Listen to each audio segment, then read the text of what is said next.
In this class I want to talk about the buying process. Now the buying process really starts with need recognition. This is the decision-making model, and we start with need recognition because it's needs that drive the decision to make a purchase. We must have a need in order for us to make the purchase. The purchase should satisfy the need. And generally speaking, we engage in some information search. The seller provides some information about the product, but we also collect some information. Obviously, the amount of search that we engage in depends on the price. If it's a very expensive product, we might search a lot. If it's a very cheap purchase, we may not search very much at all. But we engage in information search about the product. We want to see if the product will satisfy the need, if it will satisfy it effectively, and if it's the right price, the right quality, where it's located, and so on. So we engage in some information search. And with both of these pieces of information, first of all, recognition of the need, and secondly, the information we've picked up from our researches, we can do an evaluation. Is the product the correct product? Is it the right one to purchase? And based on that evaluation, we make a decision. And the decision is to buy or not to buy. Should we decide to buy, then after we've done so, we would have a post-purchase evaluation. A post-purchase evaluation simply means that we reflect on the experience of consuming this product or using the product to satisfy the need. Was the product successful in the satisfaction of the need? If it was, we may purchase it again. If it wasn't, then perhaps we would look for a different product the next time round. And we can see this process in almost all purchases, unless it is truly a random event and somebody just buys for the sake of buying. Now let's move to needs recognition. Well, needs recognition is an essential component in the marketing process. For a start, the customer must recognize his or her own needs before they make a purchase. Otherwise they won't make the purchase. And of course, the seller must also try to understand the needs if the seller is going to place the right product in the market for purchase. So need recognition is essential. So first, recognize the customer needs and then determine how much information is required. How much information should be placed about the product on the market, and how much information should the purchaser search out and spend time and effort in trying to collect that information. It depends, as I said earlier, really on the price of the product. More expensive products obviously would have more research. And it's also important to note that the need is actually psychological. It's in the mind of the customer. So it can't be seen directly. It can only be observed through customer behavior.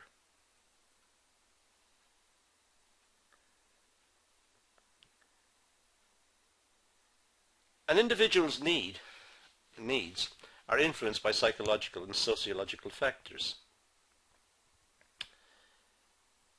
Marketers consult or may use Maslow's hierarchy of needs model when looking into need recognition.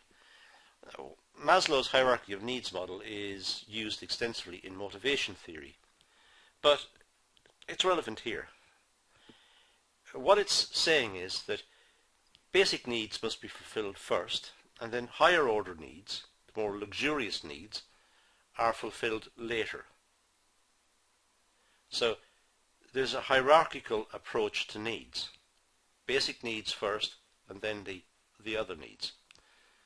So if we use Maslow's hierarchy of needs, we'd start with the psychological needs. These are the needs that must be addressed first. These are what is in our head, and we must meet these needs first. These are basic needs.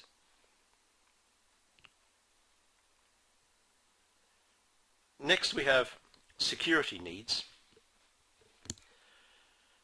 Needs for shelter and food, very basic needs. We also, from freedom from violence or freedom from harassment. So we have very basic needs again. We want to feel secure. We also have social needs. Social needs are the fact that we like mixing with other people. We're social animals at the end of the day. And we like to have associations with other people. But perhaps to gain entry into the group, we have to have certain products and certain lifestyles. So membership of the group, the social group, will require us to make purchases, to have the items that will be seen as, if you like, necessary for membership of that group. We also have esteem needs. We like to stand out from the crowd. We like to be recognized and be thought of as an interesting person. Esteem needs is when people admire us because of what we've done or because of the type of person we are. This could be reflected in all sorts of ways. It could be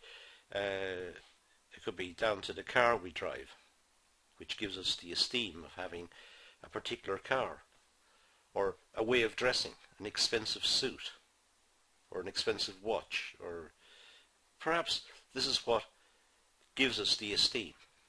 We could get it in other ways, and we could get it from academic qualifications. The more academic qualifications you've got, perhaps more people will admire you. But whatever it is, there are esteem needs. And the final one for Maslow was what he called self-actualization. This is when there is no more need. Everything has been achieved. The esteem needs, the social needs, security needs, and so on, everything's been worked out and done. So at that stage, the consumer is happy. So Maslow's model identified needs from psychological right through to the higher order needs. And the basic needs must be met first. Then the higher order needs are developed. Once we've met the basic needs, we generate the needs ourselves. Once we've got food and shelter, then we think we would like something else. We need the next one up.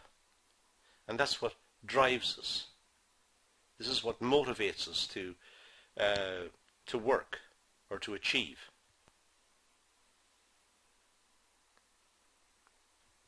The sociological influences that may generate needs, well, family, peer groups, social class, the individual's culture. All of these may influence what needs we want or what needs we desire.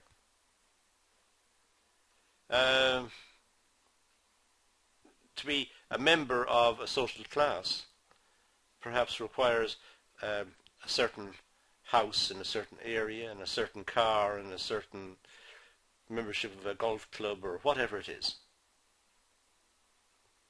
So the needs recognition, the sociological influence on the need recognition suggests these background factors may determine our needs. And situational factors also influence our needs. Our current situation influences our needs. If a person is about to retire, they've got a certain set of needs for items for their retirement. But if the person's about to start work for the first time, they have a different set of needs. So clearly, the current situation influences needs. Also, family life cycle plays an important factor which determines needs. family life cycle is extremely important in determining needs. And we may identify 9 stages in the family life cycle. And these are a bachelor stage, young, single people not living at home, newly married couples, young, no children. Then what's known as full nest 1, youngest child under 6. Full nest 2, youngest child 6 or over.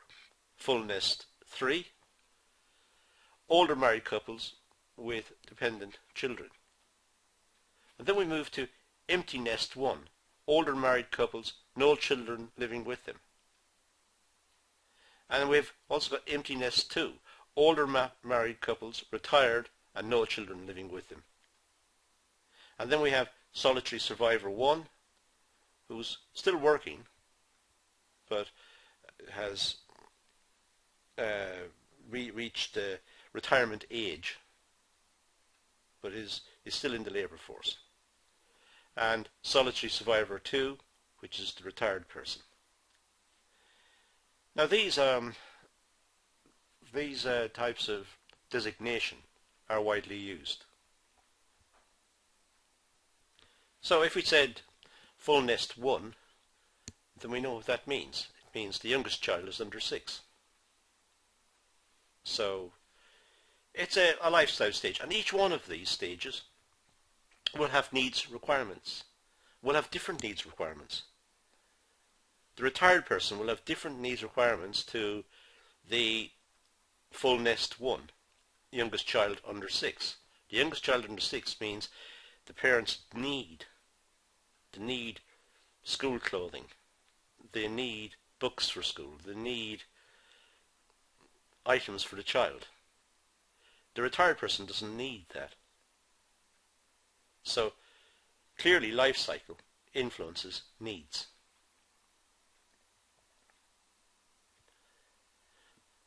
Now let's move on to information search.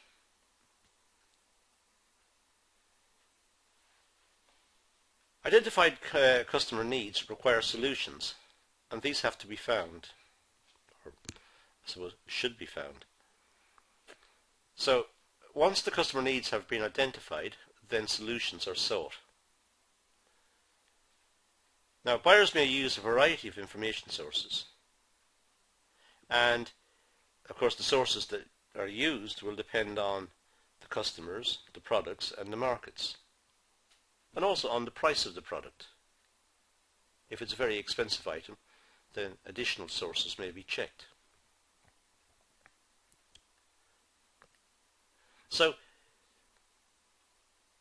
once customer needs have been identified, there are 2 sets of people involved here. One is the customer, him or herself, who needs to satisfy those needs. And the other is the supplier of the product, who needs to understand the needs and who needs to make a product that addresses the need. If the 2 sides don't match up, there will be no market, there will be no sale. Once a need has been acknowledged, the search begins to find a solution for the need. Buyers use a variety of sources when it comes to obtaining information. They could use word of mouth, they could speak to their friends, they could use the internet, they could use trade journals, they could use information from marketing. They can use lots of sources. The impact of these sources of information will vary amongst customers and products. Not everybody is affected equally. That's the point.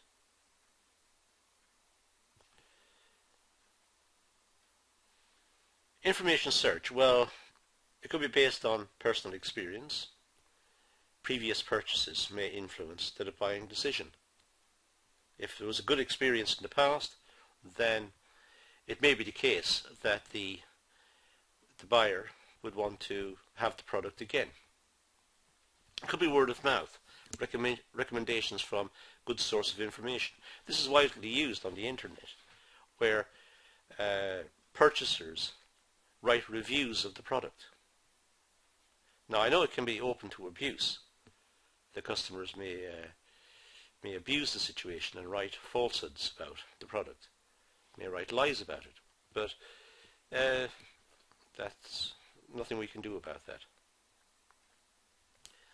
There could be commercial sources. Information may be collected from a variety of commercial sources: advertising, promotion, from the salespeople, dealers, from the packaging itself. And finally, there could be public sources of information, collected from various sources in the public domain, such as newspapers, radio, television, online sources such as blogs and reviews, and internet guides. So there's a wide variety of sources of information that the customer may use in order to find out whether the product satisfies his or her particular need. Now let's look at perception. Information needs to be understood if it is to be used for evaluation purposes. Well, if it's not understood, it's not even information, it's really data. It's only information if it's useful, so it must be understood. The content of the information needs to be perceived, and there are three issues here. So, information needs to be perceived, and there are three parts to this. First part is selective attention. We may fail to perceive the information. It doesn't attract our attention, so it passes us by. We may fail to see the information. Maybe our attention is elsewhere.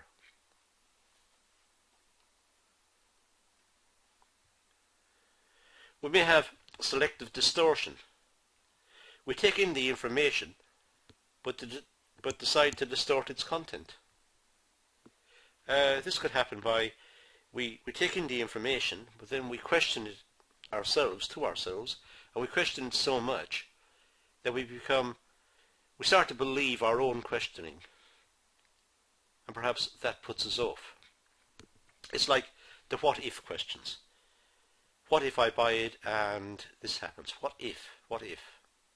So there's selective distortion. We are distorting the information, not maliciously, but we're distorting it by perhaps questioning it or misinterpreting it. And we also have selective retention. We acknowledge the information, but tend to forget it. We just, we got the information, but we don't retain it. It drifts away.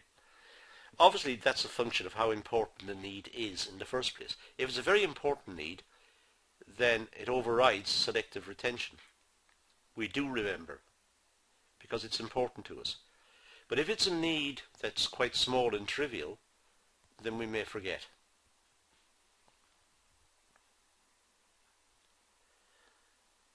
Now let's move to evaluation. Now this tries to determine how well a product meets the consumer need.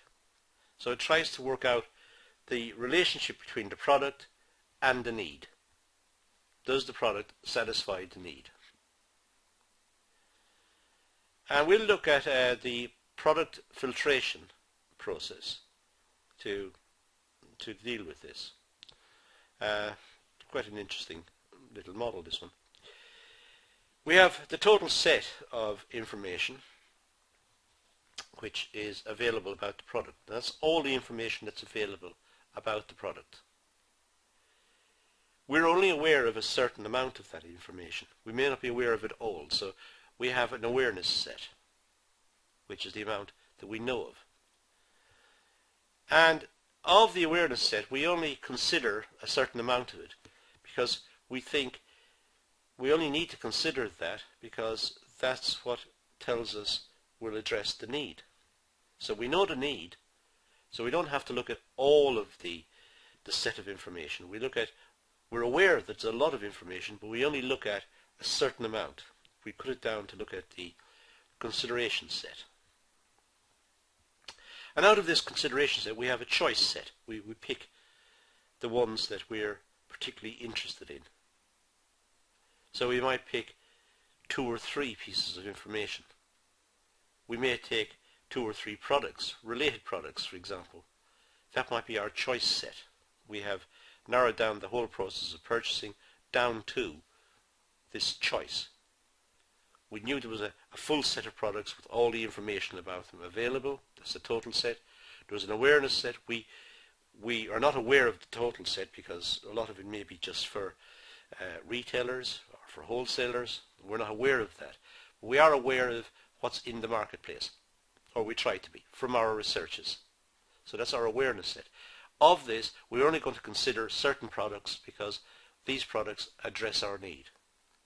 And out of this consideration set, we have a choice set. We pick several that would possibly work for us. And finally, out of this choice set, we select the one that we want. The product we want, and the information that we have about that product tells us that that product is best suited to our need. Now the decision. Well, the evaluation process results in a purchase decision being made. In fact, the decision process could result in a buy now situation. Buy it immediately. If the need is very pressing, that might be the solution. Could be, do not buy it. Perhaps it does not meet the need, or it's not appropriate at this moment to buy it because there are other factors that come into play. Perhaps a new version of the product is going to be released soon. So the do not buy might be tempered to some extent by a deferred process. Wait and see. Make a note of it, think about it, but don't buy it now. Alternatively, restart and do it again. Do more research, find out more information, and try to work through what is the best product to satisfy the need. Go back to start, do the research, and start the process again. The post-purchase evaluation. Well, here there could be cognitive dissonance, it's called. That's a mismatch between the actual product in our case and our expectations. It's when our expectations are not met. There is cognitive dissonance.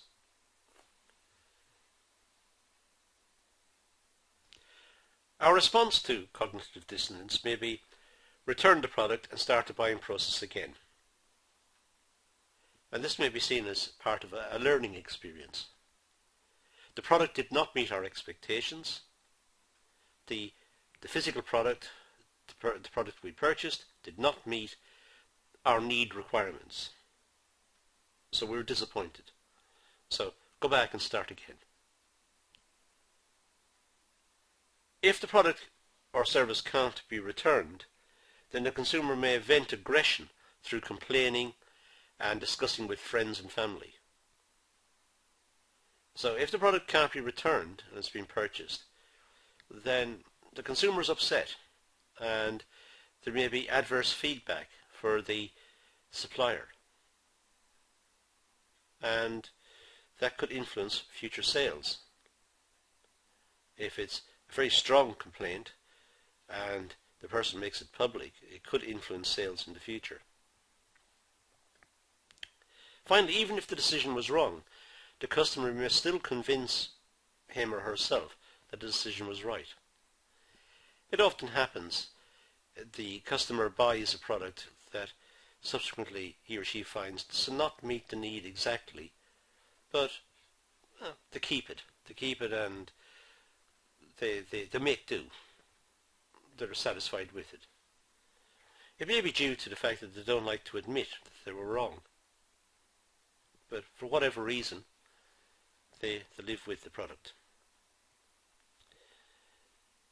That's all I want to say about the buying process. So I'm going to leave it at that, and thank you for watching.